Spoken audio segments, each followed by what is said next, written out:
Que eu me dediquei por 13 anos.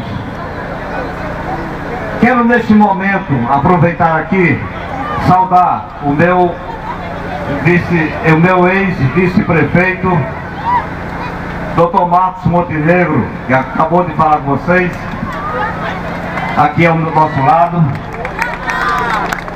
Quero aqui saudar o meu deputado federal, que a partir desse momento, tenho certeza também, será aplaudido e ovacionado nas urnas no dia 3, com todo o calor que vocês têm, o amor que vocês têm por esse grande líder aqui do Iguatu, o nosso querido Edilmo Costa. Meus amigos, é muito importante saber, Edilmo, como você tem este povo que o tem no coração. Isso é muito importante para um líder político.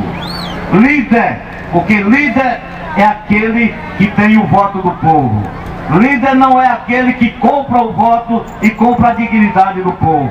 E você tem essa característica que só aqui na nossa região nós sabemos reconhecer.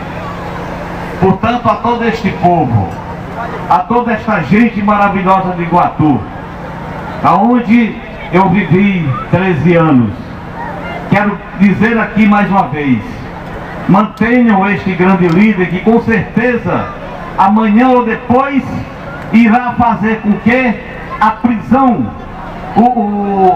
a prisão que todo Iguatu vive hoje, será com certeza erradicado em pouco tempo.